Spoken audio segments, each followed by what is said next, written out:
성경 일독을 위해서 오늘 우리 함께 읽어나갈 하나님 말씀은 고린도전서 14장부터 마지막 장인 16장까지의 말씀입니다. 고린도전서 14장은 방언과 그 밖에 여러 가지 은사들에 대해서 우리에게 말씀해 주십니다. 고린도 교회 안에는 다양한 성령의 은사들이 많이 허락되어 있었습니다. 하나님이 은사를 주시는 것만으로 그것을 가지고 자기의 신앙적 유익만을 바라는 것을 원하시지 않고 그 은사를 가지고 질서 가운데 덕을 세우며 그 은사를 사용하기를 우리에게 말씀하십니다. 14장의 26절을 보시면 14장 26절에 그러면 형제자매 여러분 어떻게 해야 하겠습니까? 여러분이 함께 모이는 자리에는 찬송하는 사람도 있고 가르치는 사람도 있고 하나님의 계시를 말하는 사람도 있고 방언으로 말하는 사람도 있고 통역하는 사람도 있습니다. 모든 일을 남에게 덕이 되게 하십시오 라고 말씀하십니다. 14장을 계속해서 나오는 이야기가 덕이 되도록, 공동체의 덕이 되도록, 다른 사람들을 혼란스럽지 않게 하도록 주신 은사를 잘 사용하라 라고 말씀하십니다. 33절도 보시면 하나님은 무질서의 하나님이 아니라 평화의 하나님이십니다 라고 말씀하시고요. 40절에도 보시면 모든 일을 적절하게 하고 질서 있게 해야 합니다 라고 하면서 계속해서 질서와 덕을 세워야 되는 것을 강조하고 있습니다. 아마도 고린도 교회는 많은 은사를 받았지만 그 은사가 질서 있게 잘 이루어지지 못했던 것 같습니다. 그래서 계속해서 바울은 받은 은사를 가지고 공동체를 생각하며 질서 가운데 해야 한다라고 우리에게 말씀합니다. 하나님께 은사를 받은 교회 공동체에서도 질서를 세워가는 것이 어려운 일이라면 우리가 살아가는 저 세상의 한복판에서 하나님 원하시는 질서를 유지하며 살아가는 것은 더 어려울 것입니다. 우리의 가정 안에서 하나님이 원하시는 질서를 세워가는 일도 우리에게 참 중요한 일입니다. 하나님은 질서의 하나님이신데 우리의 삶에 늘 분주함에 쫓기거나 늘 우리의 마음이 정신없이 나뉘어져 있거나 우리의 마음이 혼란스럽다면 과연 하나님 앞에 내가 어떻게 살고 있는지를 살펴보아야 합니다.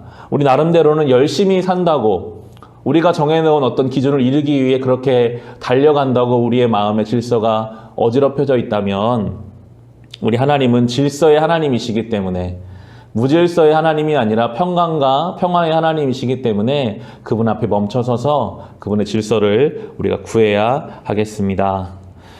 이어지는 15장은 그리스도의 죽음과 부활 그리고 그로 인한 모든 믿는 자들의 죽음과 부활에 관한 말씀입니다.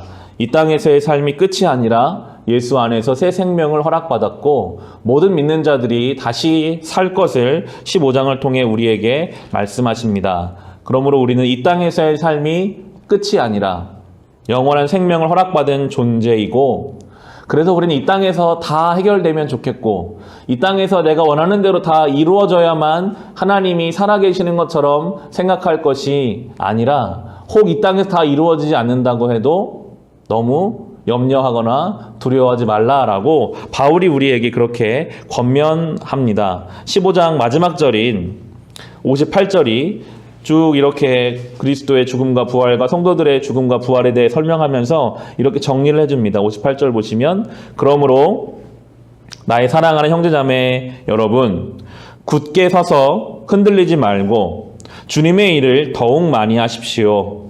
여러분이 아는 대로 여러분의 수고가 주님 안에서 헛되지 않습니다. 아멘. 바울은 주님 안에서 결코 헛되지 않다. 우리가 믿음의 길을 걸어가는 것이 혹 이 땅에서 다 이루어지지 않는 것처럼 보인다 할지라도 그것은 결코 헛된 것이 아니다라고 믿음의 길을 힘내어 걸어가라고 굳게 서서 흔들리지 말라고 우리를 권면하고 있습니다. 주님 안에서 우리의 신앙은 결코 헛되지 않습니다. 이 시간에 이렇게 새벽에 나와서 기도하는 이 기도의 시간들이 헛되지 않고요. 저 세상 속에서 아무도 몰라줘도 나 혼자 신앙 양심을 지키기 위해 고민하고 애쓰는 그 시간과 고민들이 헛되지 않습니다. 결코 우리는 주님 안에서 헛된 시간이 아닌 것을 보내고 있음을 믿고 우리는 믿음을 지키며 이 길을 걸어가야 하겠습니다. 이제 고린도전서를 마무리하며 바울은 사랑하는 성도들에게 여러 가지 권면을 합니다. 16장의 13절과 14절의 권면이 저는 우리를 향한 하나님의 권면이라고 묵상하게 되었습니다. 16장 13절과 14절에 보시면 깨어 있으십시오. 믿음에 굳게 서 있으십시오. 용감하십시오. 힘을 내십시오. 모든 일을 사랑으로 하십시오. 라고 권면합니다. 깨어있으라는 이 권면, 이 시대는 끊임없이 우리를 영적으로 무감각하게 만듭니다. 그냥 살아가게 해요. 아무런 생각 없이 그냥 흘러가는 대로, 세상이 말하는 대로 그저 그렇게 가게 되는 이 시대 속에서 오늘 주님은 깨어있으라고 하십니다. 무감각하게 살지 말라. 늘 무엇이 주님 원하시는 것인지 잘 살피라고 우리를 권면하시고요.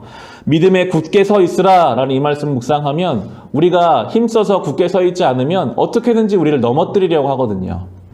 저 밑에서부터 우리를 조금씩 우리의 믿음을 흔들려고 하는 이 세상으로부터 우리는 믿음에 굳게 서 있어야 합니다.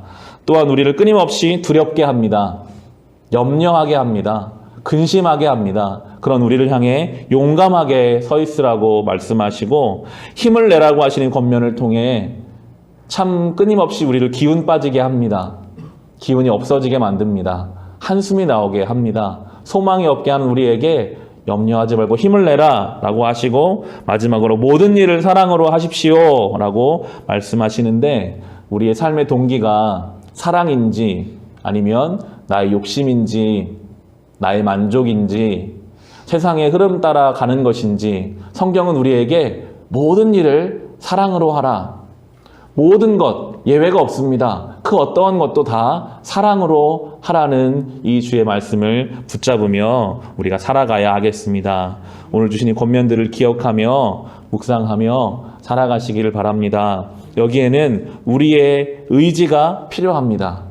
깨어 있으려고 노력해야 하고 믿음에 굳게 서 있으려고 용감하려고 힘을 내려고 사랑으로 하려고 우리가 힘을 내어 우리의 의지를 드릴 때 주님께서 우리와 함께 하시며 그것이 불편하고 어려운 신앙의 길이 아니라 가장 우리에게 복되고 가장 우리의 삶을 만족시키는 하나님이 기뻐하시는 길인 것을 경험하며 살아갈 수 있으시기를 주님의 이름으로 축원합니다.